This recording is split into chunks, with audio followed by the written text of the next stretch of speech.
Hello and welcome to the Bravo Outsider Podcast Special Vanderpump Unit. I hope you brought your cheese graters because this is our coverage of Part 3 of the Vanderpump Rules Reunion. I'm your host, Craig Midwinter. Joining me, as always, is Dylan Ferguson. Dylan, how are you doing? Ooh, doing pretty good. Glad to finally get to talk about what we've all been looking forward to. Lisa promoting her new restaurant. And her lighting business? Yeah, or something. We've also brought back our outsider, Sean O'Rourke, to talk about this. Sean, how's it going? It's going great. Thanks for having me again. Also very pumped to dive into part 3 here. Yeah, well, let's get right into it. Do you want to give us your highlights right out of the gate here? Actually, I want to lead off with, I know I mentioned this on part 1, but we got like an actual shot of Brock's haircut, and I just couldn't be more upset. I really don't like it. I was kind of expecting him to just suddenly start talking with an American accent as soon as he showed up with right, like, now he just looks like a dude. Before, he was like one of my favorite character archetypes, the wholesome dipshit, and I think most of that was his long hair and his Australian accent, and now I don't know if it's going to be the same. So that's more of a low light. So my really big highlights are obviously the last interview with Raquel, which I'm sure we'll talk about, but quickly before that, when Ariana is going off toward the end about the Raquel and Sandoval relationship, and she's basically doing the Diane Keaton monologue in Godfather 2 about like how it's an abortion, like really good, like very dramatically compelling. And then of course James has to jump in and make it about like him and Allie and have a comment where it's like, well, Allie's an upgrade to you, Raquel. Just totally taking out all the energy. And then just in that whole explosion, Ariana talking about how she's glad it went nuclear, and you could just see like so is Andy Cohen and so are all the producers of the show. Oh yeah. Really, really strong. And then of course Dylan. Oh, go ahead. I was gonna say, Dylan, you touched on a point about we got like a weirdly placed promotion for Lisa's restaurant. Harry by Vanderpump.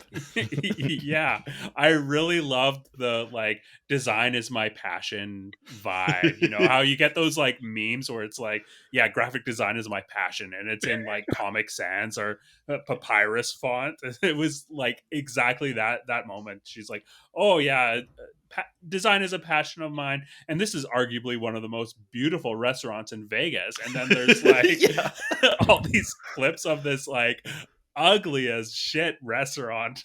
Lisa Vanderpump is like a young horse girl's idea of a fancy person. Totally. Absolutely. And like if that person made their equivalent of like an Applebee's just with a bunch of pink shit on the walls. Sorry to cut you off there, Sean. You had another highlight? Just into like that, I think the real strongest part of the reunion is the denouement interview at the end, where Raquel just kind of comes clean about all the coaching from Sandoval, and there's that great thing where even during that of her wanting to get everything off her chest, where the producer's like, "So were you ever in St. Louis?" and she's sort of stammering around it, and they cut to the photo of Sandoval and her in St. Louis, and the producer's like, I mean, you might as well just come on. Yeah. But I thought that was like really, really compelling and is kind of a good lead into what the show could be going forward, if it does. What does it look like from there? Mm-hmm. I think this was kind of the feather in Raquel's cap for like a great reunion. Like I thought that she handled herself so well during the reunion and came off like very composed, and I thought that this like really framed her as a victim of Sandoval's manipulation. This totally clip at the end. So I don't know. I felt sympathetic towards Raquel during this episode, and I am a little shocked that I haven't seen that sentiment expressed a bit more within the fandom. Like obviously there's a betrayal here that people are feeling very viscerally, but they are treating her as like subhuman, and that's like the label that is being applied to her in this reunion, and people are, you know, they're taking that and running with it and treating her as garbage. Yes, about the like I haven't dug into the reaction from the fandom, but because the whole Don't. reunion is Don't. It's dangerous. It's it's a horrible cesspool. a lot of the Sorry, reunion. Craig. I know we're trying to build a brand here. So much of, especially part 3, is like this intense shame ritual, and like I don't know how you can't feel anything for Raquel having to like sit through that, particularly with the information at the end of like you say, showing that manipulation from Sandoval. It's kind of heartbreaking. Yeah, if people are watching on YouTube, I am wearing red. It is not an allusion to Ariana's red dress, but in solidarity with Raquel's scarlet letter. I think, you know, and like Hester Prynne, Raquel has angered the masses with her beauty and quiet dignity. It is very Puritan. It's very Puritan, like Massachusetts colony in the 1600s witch trial. It's Yeah. it is the passion of Raquel, and Yeah. I totally agree that I can't imagine watching this and not feeling sympathy for her. I've been riding Team Raquel the whole way, so that's Yeah. that's been my perspective from the start. But I can't imagine watching this and seeing all these people just be as mean as they possibly can to somebody who, regardless of what she's done, it's in an extremely emotionally vulnerable situation, and just try to hurt her as hard as they can by denying her humanity, by her saying it's human and then saying that's not human behavior, by saying she's subhuman, which I think is just never an okay thing to say to somebody ever in Yeah. any situation, no matter who they are. And, it's calling her rotten and disgusting and nothing.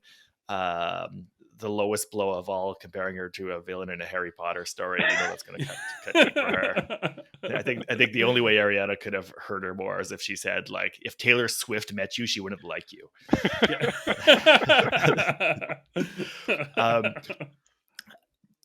But you know what?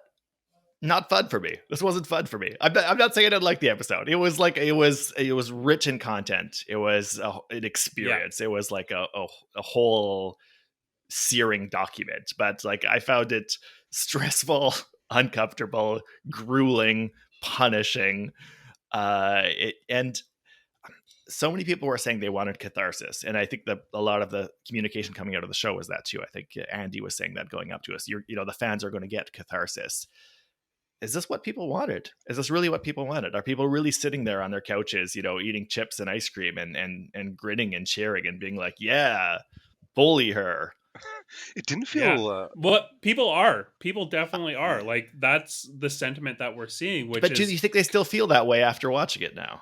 Yeah, I do. Just judging based on the reactions that I've seen so far. Yeah. I mean, maybe time will, there'll be more people that are coming out and sure expressing their discomfort in it. But yeah, once the moment's kind of passed a little bit, when people are less caught up in the moment of the thing, the immediate reaction still is like anger towards Raquel and Tom. Well, actually, the immediate reaction is just like anger and disbelief towards Tom's comment about Ariana wearing a t-shirt during sex. That was pretty. That was bad. Pretty low. That was bad. Yeah. You did not need to say that, Tom. Yeah, bad move. Oh, this will get me sympathy. Yeah. And I like that he apologized after, but he apologized to Tom Schwartz, not to anyone else. It's like, sorry, dude. And Tom's like burying his face in his lap.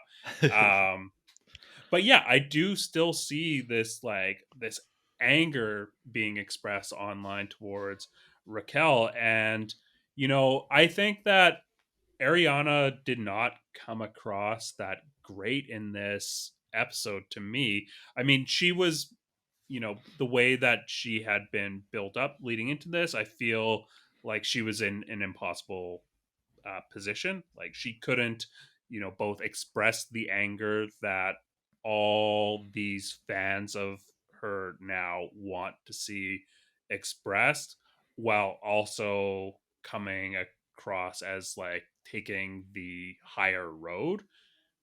But I feel like there were moments where she stooped to a level of immaturity that we've only seen from James. Like when Yeah. she says like grody, it Yeah. is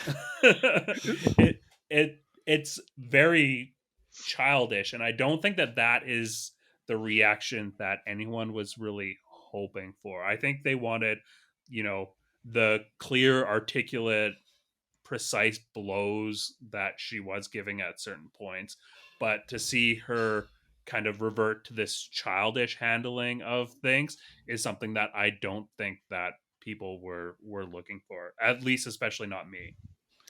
Yeah, I mean, I said in the previous episode that she gets kind of a special dispensation because Mhm. she's the one who's wounded and who has to like go through a really, really hard situation and kind of gets to do whatever she needs to do to try to uh, feel less hurt because of this. But she went really far into, like you said, kind of the childish, just trying to inflict as much damage on another person as I can. That it became hard to take her side, I thought. Yeah, and I get that, you know, obviously she's entitled to this these feelings and this anger, and that's completely justified. Um, and I guess one thing that we as viewers need to be mindful of is there is a lot more space between these revelations and the time that we're viewing this versus these Right. revelations and the time that it was recorded. Mhm. It was still very fresh. I think they said it was about 3 weeks. So that anger is very fresh. So that's something I think she gets a little bit of leeway, but this is not how I was hoping to see her operate throughout this reunion in my personal opinion. And obviously that's the last thing that matters, you know, what I think, but it was not satisfying for me. And I also wonder, is she helping herself too? Like, is Mhm. she doing the best thing to help herself heal by being as maybe I literally don't know. Like, it's honestly an honest question, but like it does kind of make me kind of question all the people around her who are giving her so much support, which is amazing. It's so great that she has a lot of people giving her support, but are they giving her the right kind of support by just being like, let's be really mean? Like, is that Yeah. really the best approach to help her heal? I'm not sure. Maybe in the short term, that's like really what she needs. I don't know. I just fucking don't know. Yeah, I mean, it's I was surprised to see some balance coming from Lala in that respect because, you know, Lala at one point says, you know, look at this as a gift that they have given you. Like you're Hmm. getting out of this relationship. You're going to thank them later. Yeah, And I do think that like that is a great way to be supporting her, while also handling, you know, giving the fans the anger that they want to see. yeah. She might have taken it a little bit far by being like, "Can you imagine being with Sandoval? Bullet in my brain."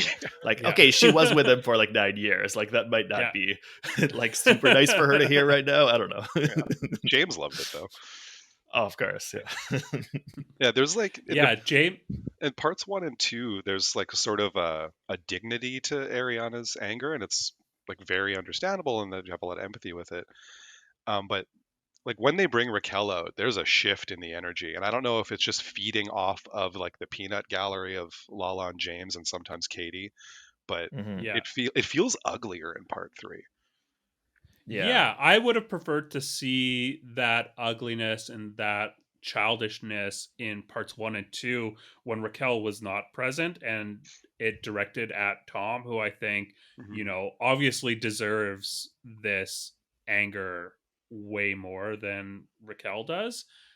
Um, but to see that come out only after Raquel shows up, maybe that's the edit, but I think that's another thing that, you know, feels a bit unsatisfying and off to me about this whole dynamic. Hmm. I want to talk about James here because Of James course you do. reverts.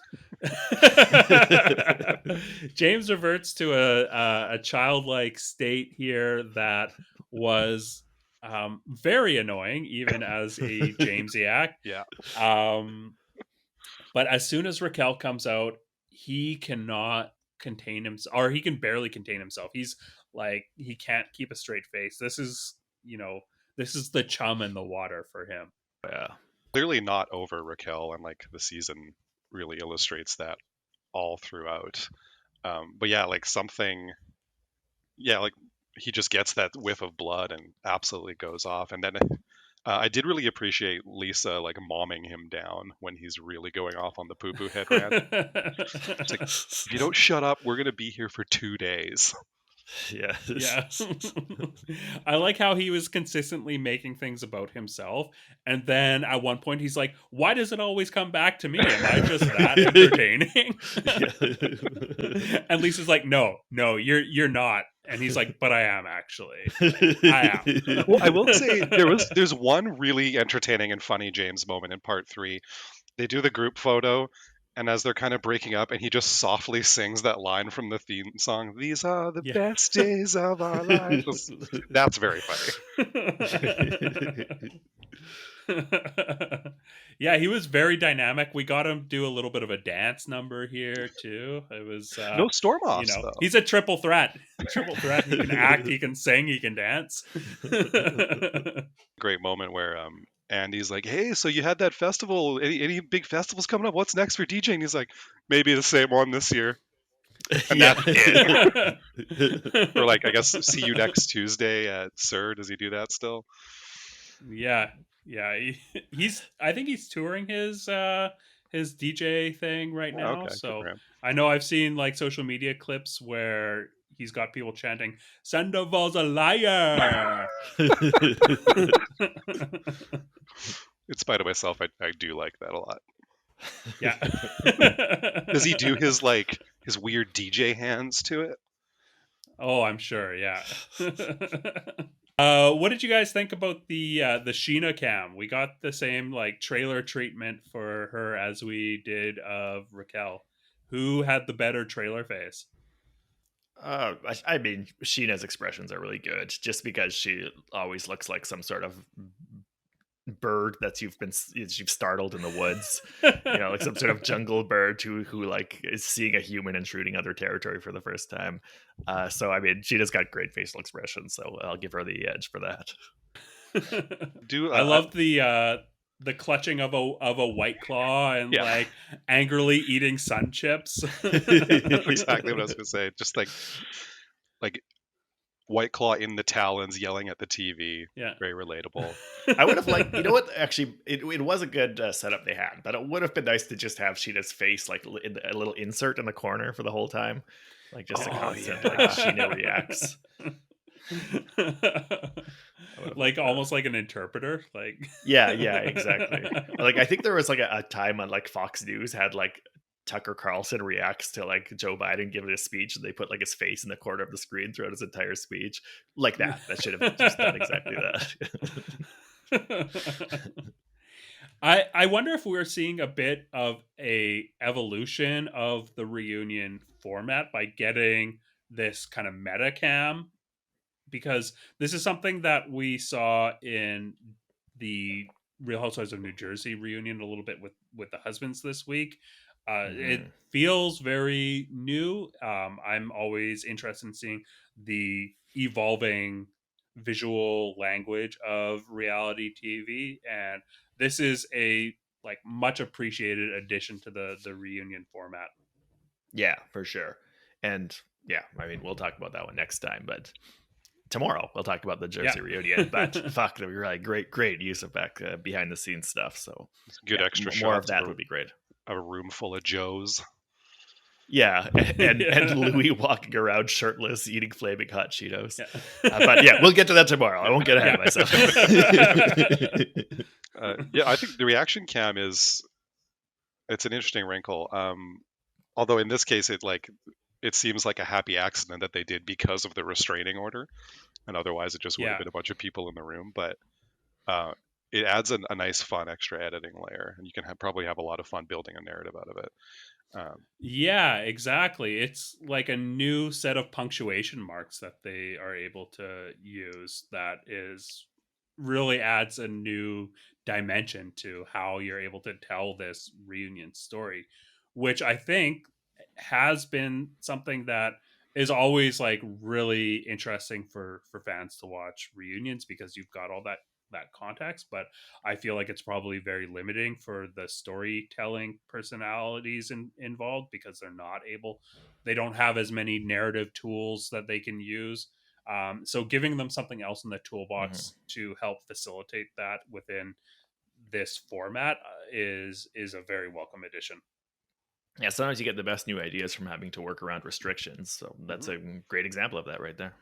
Yeah. So let's talk about Raquel.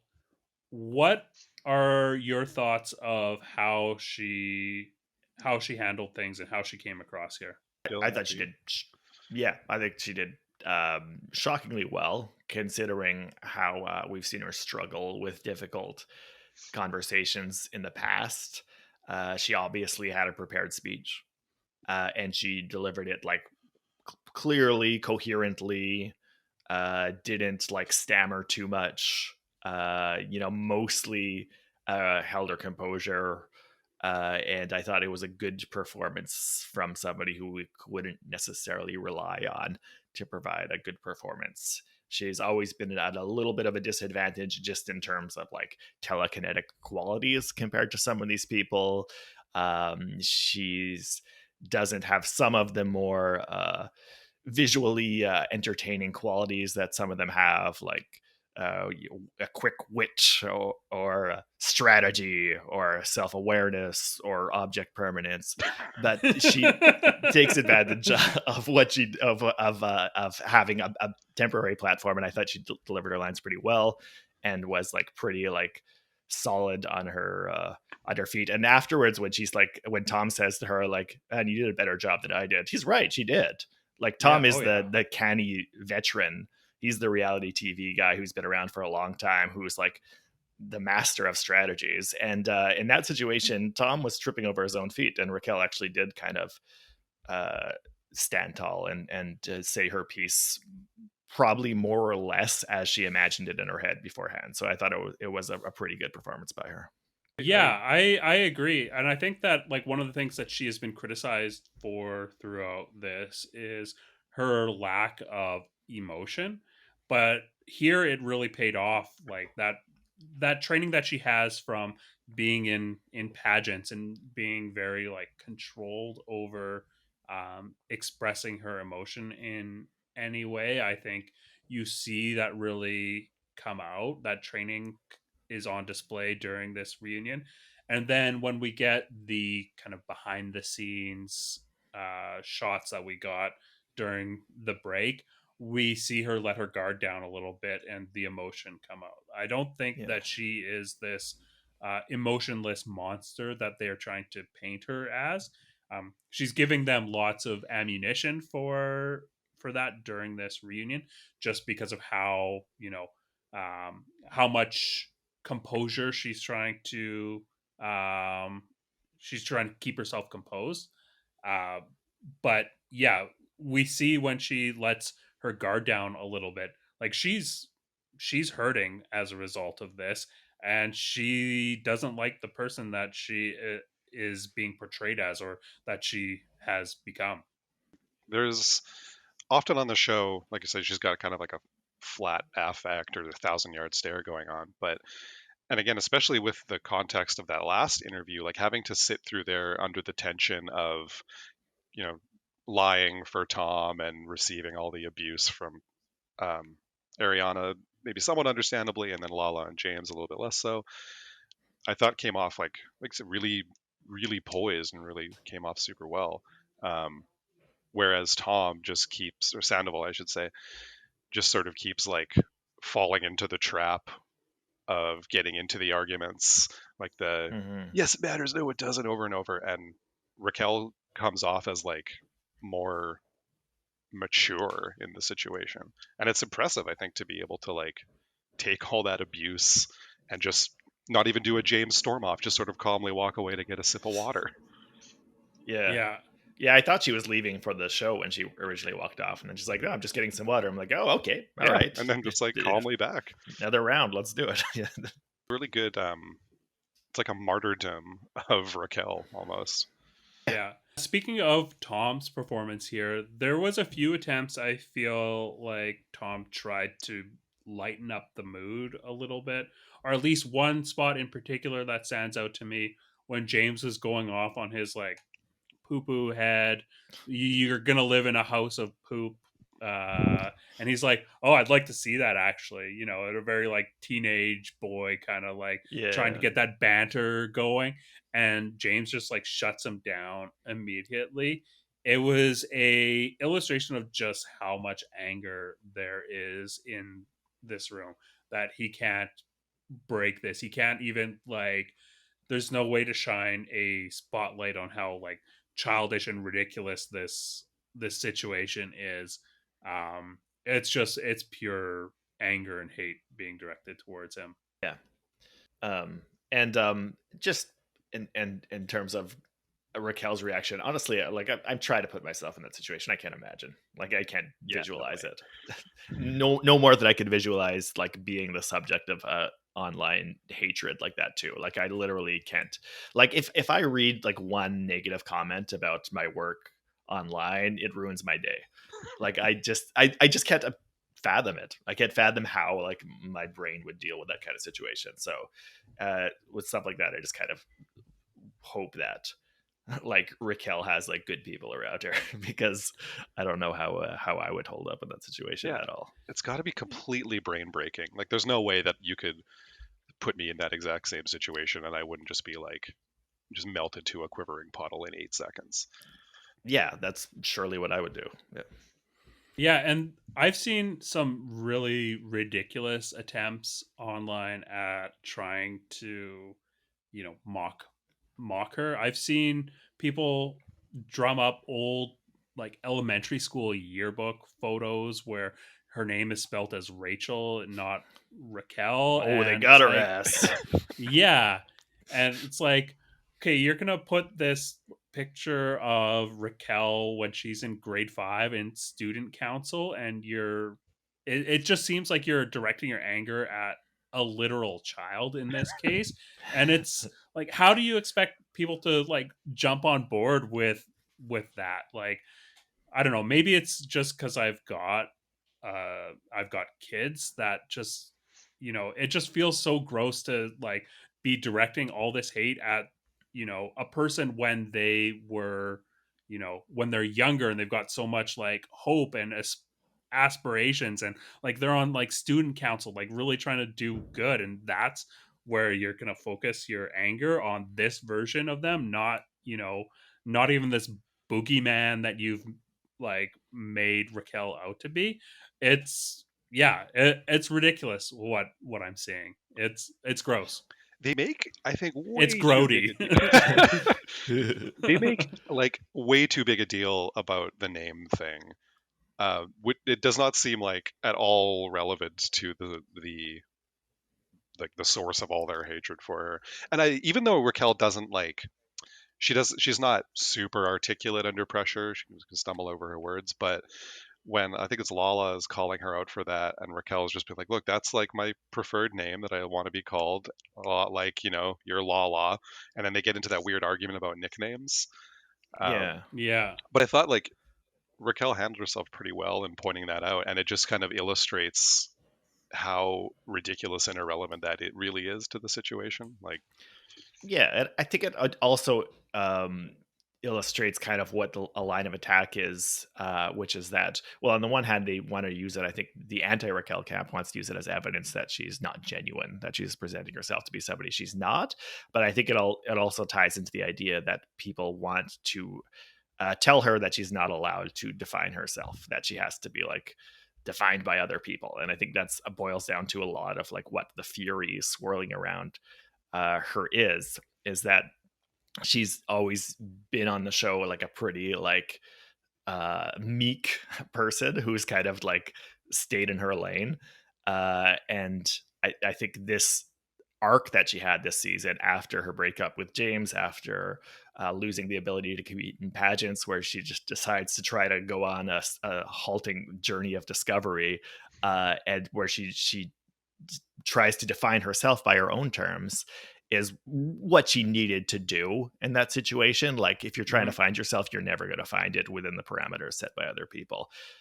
And that, I think, really I mean, obviously what she did piss people off, but the fact that, like, she would use the language, I guess, of self-discovery to try to explain, like, her thought process, I think is really the thing that's setting a lot of people off in a certain way, because it's like, um you know, how dare you tell us who you are, or use this as, like, your self-definition. um I feel like I'm not expressing myself very clearly, but you know what I'm saying. It's like it's all about, like, Yeah. whether we get to define you or whether you get to define yourself. And when somebody's put themselves in a position for so long where they let other people define them, and then they say, "Now I'm going to define myself," and does something that, like, transgresses the boundaries, it's, like, extra infuriating for the people who thought that they had you put in a box. Yeah, and that's probably the source of Lala's anger, because she's been the number one person trying to keep Raquel in a box Yeah. while they James and her were in a relationship. And so I think you definitely touched on something that is the source of why Lala seems to be taking this so personally, even though Hmm. she's one of the least affected people within this group by this whole situation. Um, Yeah. but to get back to the name thing a little bit, it seems like every effort is being made by everyone, both on the cast and in the fandom, to dehumanize Raquel in whatever way possible, Yeah, when she and says what to she feels at one point, they say, "You feel nothing." They feel like they have yeah. the right to tell her she doesn't feel anything, to dictate that to her. And I thought that was a really bizarre, like, sadistic thing to say to somebody. Yeah. Yeah, and to completely devalue everything that she has done in her past and completely make up a new Raquel that consists purely of this mistake that she has made, this like Hmm. error in judgment, which, I mean, obviously was very hurtful. Um, but she's not just defined by this. Like, James is saying, "Oh, well, she doesn't win. She's not going to win that pageant. She doesn't win those either." Like, dismissing something that she has been like core to her identity for years up until this point. Everyone is grasping at pieces of Raquel to try to strip away her humanity and tear her down. And like you said, I hope that she is able to she's surrounded by people that are able to, build her up and like support her, because she's obviously going to need that. I If her and Sandoval are still together, I have my doubts that he would be, the best person for that job.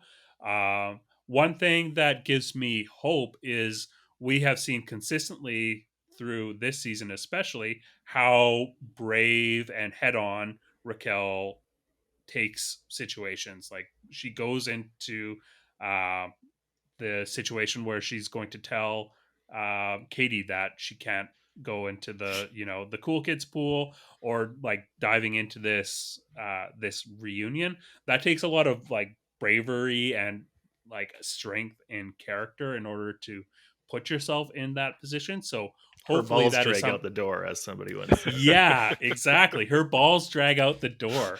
Bang on. But she she is able to handle these situations in a way that is very striking to me. If And I think it would be striking to anyone that can, get past the anger that they feel by proxy for Yeah. Ariana. It is remarkable that she's able to do this. So it gives me hope that she's able to get past this. And another moment that kind of stuck out to me was when Lala was like, "Oh, I hope you're getting your head evaluated," and Raquel's like, I am getting my head evaluated. Like, thank you very much. Like, I am talking to a professional. And I Like, hope she Lala, is. I hope she yeah, is. for sure. Lala is using this as, the fact that she's being bullied to a point where, she is potentially in some distress mentally, as another way, as another weapon. And Raquel is able to be like, well, actually, it's good that I am seeing someone to talk about these issues. Yeah. And we are seeing her still like reevaluating what her mindset was. We see some introspection there, which is really interesting, where she said, oh, I think I was discovering myself, and the pendulum went too far the other way this summer. I went from being someone that was only worried about pleasing others to someone that was only worried about pleasing myself. And so it seems like she is, in spite of this tremendous situation that she's in, that she is still continuing this journey to figure out who she is. And it sucks to watch people pull pieces of that away from her wherever they can, but it is remarkable that she is still carrying forward and figuring out who Raquel is, and seems to be trying to grow from this. Yeah, because that's what you gotta do in your 20s. You gotta try things out, and you're gonna step on toes, and you're gonna piss people off. But you gotta try things out to figure out who you are. And everybody else in that room has gone through that same process. They've all gone through that Yeah, same process, and that's good. That's what you do. That's part of it. That's part yeah. of life. Raquel is like at least a few years younger than the rest of the main cast, right? Like other than, well, Yeah, Allie's not main cast, but like everyone's in their 30s except for her. Is yeah, I think 30s what or got. 40s. Yeah, Yeah. So it's kind of funny to see all these like supposedly more mature people putting all that intense pressure and hatred on her for something literally everyone in that room has also done. Maybe not Katie. I haven't gone through the whole series yet, but Mhm. like um, Yeah. I think Katie's the only one who Ariana and doesn't really Tom have when he cheating was with allegations. Kristen, right? Yeah, Obviously Lala and James when he was with Raquel. Um, I mean, well, Schwartz isn't on the side of hating Lala, but he's got or Raquel, pardon me, but he has the thing with Raquel. Like they've all done the same thing, so Yeah. it's rather it's very strange that there's that level of dehumanization and hatred going toward her for it. because that's part of it. They're trying to make her the vessel for everything that they've been attacked for and that they feel guilty about as Yeah, well. they need a Christ Uh, figure for their own romantic they need sins. somebody to tie to the pyre because they think that will fix everything, because it'll make it into a show about good guys and bad guys, which has Hmm. never been a show about good guys and bad guys, because it's always just been about fucking people Yeah, and well, it's people always been fucking. about Mhm. people who eat at restaurants 4 times a day. Yeah. Yeah, and when Raquel says, that's human, and they're like, no, it isn't. It's not a human behavior. It is human. And you know what? When Tom Yeah. Sandoval says people aren't logical, he's right. People aren't logical. Yeah. And This is a show about the spectrum of humanity and goat cheese balls.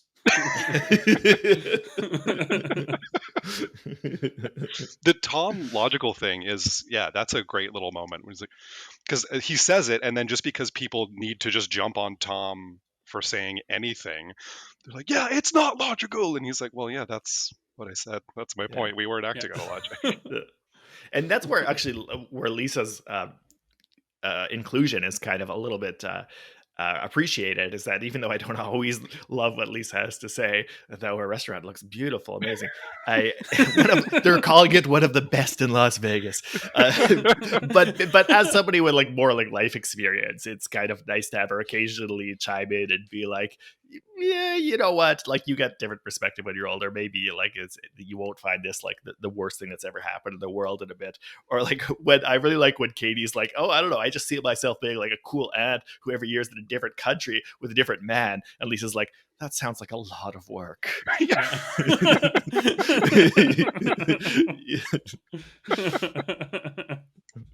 Yeah, I always love the like realist perspective from Don Lisa. Love to hear Yeah. Yeah. What did you guys think about the lens that this was shown through? I think there's definitely a difference between the the attitude and the perspective that the audience is viewing this from, or the fan base is viewing this from. But I what did you think about how the edit presented this story? I think we need to talk about the ending to answer that because honestly, I might need some time to process it. But initially, the ending left me furious. The way they ended the Oh show, yeah. yeah, because the way I read it, the fact that they end, with first with Raquel divulging more information and being like broken down by this producer is like prodding like, pretty easily, like getting her to reveal information without like Tom Sandoval nearby to try to get her to keep her story in line. And providing more information, which, like, in itself, her providing more information is a good look for her. Mm-hmm. But the fact that they choose to end it with shots of her looking like really upset and maybe bordering on another panic attack, like we've seen from her before, to me, my initial read was that they were trying to frame this as a capstone on the catharsis idea that, oh, look, now she's really unhappy. She's trapped in a prison of her own making. Her bars are her lies and her guilt. Aren't you happy Mm-hmm. now? Aren't you happy to see that she's like actually upset and she's getting nothing from this except anguish and pain? So for me, I initially read that as the series taking the side at the end after it's been done a really good job throughout, I think, of being like uh being equitable and like being like open and letting everybody tell their story, which, as I've often said, is what's great about reality TV, is you almost can't help but doing that if you're trying to give Yeah. everybody like an equal amount of screen time. It's hard to like just enforce a pure heroes and villains storyline and everything. And I thought the camera's lens had been doing a good job showing everybody. And if it ends that way, to me, I thought it was the camera sitting down with James and Lala and taking the side of the cruelty and the sadism and saying that this is what you want. This is what we're giving it to you. We're going to show her hurting. We're going to show her hurting.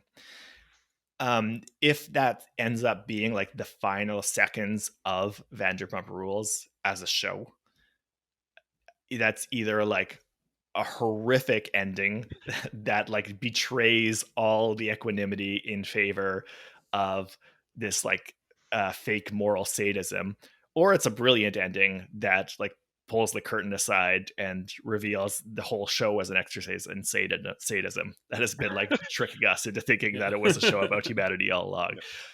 Yeah. uh Executive producer Gaspar Noé.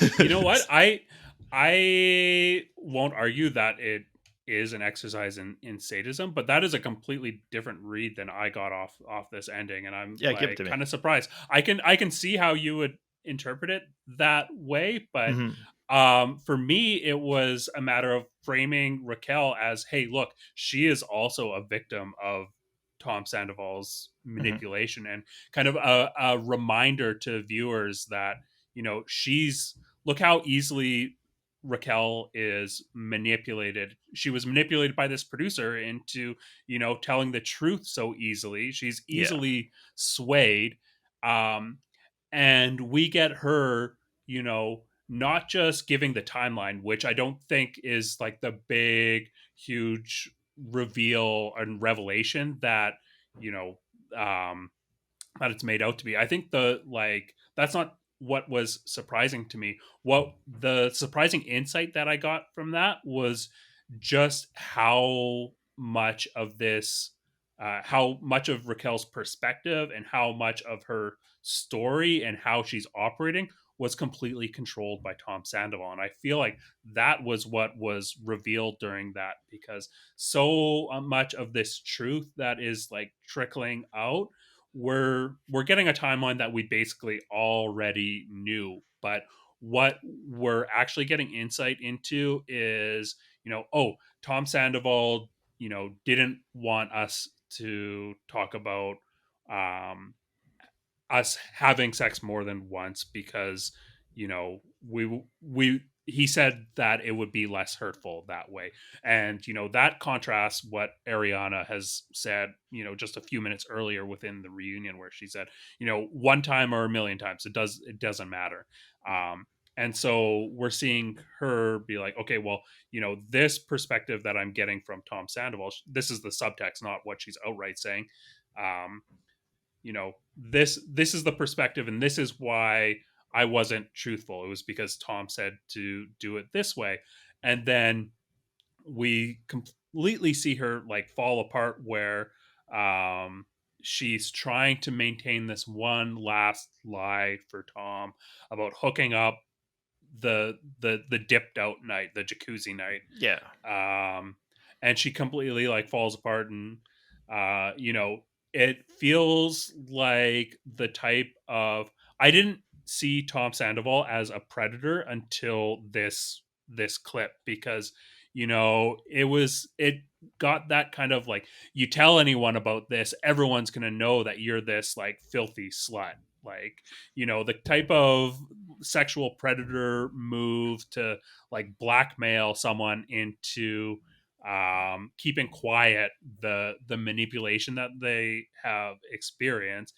And she has very much internalized this this perspective that Tom has forced on her, like, it's going to be such a bad look for you to hook up with me while Ariana is out of town Well, it at a is. funeral. It is a Well, bad yeah, look. Yeah. yeah, for sure it is, but it feels like she has been so heavily manipulated by Tom. And we talk about like Kaiser Soze moments within reality shows, when we were talking about the Real Housewives of New Jersey finale. But this was like a Kaiser Soze moment for me, where it's like thinking back on all these instances where Tom and Raquel have interacted, and being like, oh, there's manipulation at play, especially in the first reunion, where we got the lunch break, where he is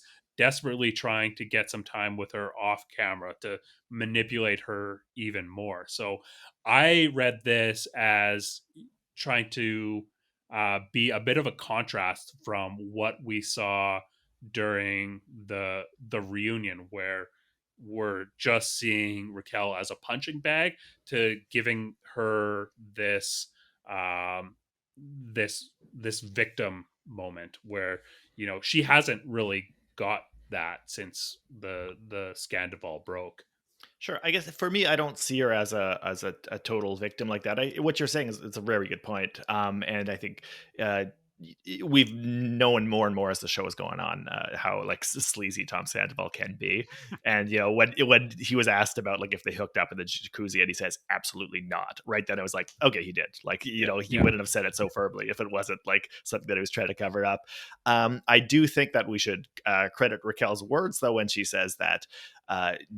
Describing why she felt she had to do this, and she talks about feeling uh like she wanted to be physical with somebody that she really felt like she loved for the first time in her life, and feeling that this was like really important for her to have that experience. I think we should credit her words a bit in that, and I think it's maybe not totally fair to her if we treat her as just as a victim of manipulation, which might be true to some extent, but that's like very thorny. It's a very thorny thing to untangle, right? To decide like what is Yeah. manipulation, what is people doing what they feel is best for them in the moment. That's hard to that can be hard to untangle, and probably maybe unfair for us to do from this vantage point. But I think if we take like her words at face value, and we should, she was probably she was an actor acting on what she thought was best for her. And I think she did a decent job of explaining why she felt it was like important for her as a person at that point to engage in that relationship. Yeah, I guess I think the contrast between our initial reads of this is, I don't feel like it was the show reducing the situation to black and white, which is something that I Mm-hmm. think the show has done a very good job of doing, is keeping this as something that exists on like a gradient. It felt like it was a moment to balance a balance. It was a balancing moment. Yeah, I can see that. Yeah, I think I For have sure. like Yeah. somewhat of a synthesis of the two views, where if that were to be the last like images we had of Vanderpump Rules, it would be profoundly depressing. Yeah. But Yeah. it also is like, assuming and hoping for a season 11, I think it's a good like cliffhanger and slight turn into exploring that, or putting more like apparent conflict with Sandoval, and like driving more of that. So I would be very interested to see how that shakes out with everyone's, I'm sure, very loud reactions to Sandoval's whatever amount of manipulation it is, like even the coaching and stuff. Yeah. Kind of like pivots a little bit away from martyrdom Raquel, and maybe getting more like shining a light on Sandoval's actions a bit more. That's what I hope for anyway. Yeah. Another thing that I was really impressed with in terms of the edit on this, the editors were able to provide receipts on behalf of Raquel when she was being attacked by Lala. They, you know, anytime Lala was trying to, as Raquel pointed out, rewrite history, the edit would bring back a clip and keep it honest. So I feel like if the edit was trying to go for a purely black and white read, or not a purely, but just kind of end on that note, they wouldn't have done that. Yeah, though I do think that you could make a case that that Lala actually was being a little bit done dirty there when they show a clip of her saying like, I'm a mistress, I'm a homewrecker. What she's saying is, this is what people have called me. Right. She's Yeah, not yeah. saying yeah. this is How the woman this is always what gets the what I blame. actually am. So I think you could actually say that they're kind of being sketchy towards Lala there. In that But scene, I think it was justifying like Raquel's read on the situation. She might Yeah. not have interpreted that way. So yeah. it is interesting to note that in that original scene, Lala is exactly right. Everybody hates Raquel, and Tom is so far not getting away with it, but is definitely receiving, I think, less of the abuse and vitriol during the reunion anyway. I've talked a lot about the duality of Lala, and that was her best like good Lala moment in this season, and this episode was bad Lala basically burying good Lala 6 feet under. Yeah, Lala's very vexing. She is, yeah. It's a tough world being a Lala fan. I've checked out a bit actually. Did you guys have any final thoughts on the reunion? Not really. I mean, I could easily think of two worse people, by the way. Like, I don't know. Look up Pol Pot, Ariana. I could think of 100 worse people. But no, I think we covered a lot of ground, and I'm glad that I feel like my Team Raquel perspective has taken root a little bit more here, because I think that I hope that more people kind of come around to that idea, because like just glancing at the online reaction as we've covered extensively, I think it's a little grim and depressing for me. I think you've got that sure. that championship window open for sure. Awesome. Well, thank you guys so much for doing this. This has been a wild ride of a season. Yeah. Sean, do you want to let people know where they can find you? If you're inclined to look, you can find me Sean's Haircut on various social media. Awesome. And Dylan, yourself? Dylan Ferguson on Substack. Awesome. This has been Bravo Outsider Special Vanderpump Unit. Tune in tomorrow. We're going to have an episode where we cover the Real Housewives of New Jersey reunion. Way more fun than this run, honestly. Real Housewives of Atlanta, and the return of Camera on Real Housewives of Orange County with outsider Benji Rothman. You can find us wherever you're listening to this. We're on YouTube, BravoOutsider.com. Follow us on Instagram at Bravo Outsider, on Twitter at Bravo_Outsider. Oh, I temporarily changed our Twitter handle to Bravo Lover 1234 in honor of Rachel Fuda. That's not a joke I did. I mean, it is a joke, but I did. Yeah. Okay, so search us out on Twitter. You'll find us. I've made it hard, but you will. Yeah. Until next season, keep on pumping. Keep on pumping. Getting pumped up.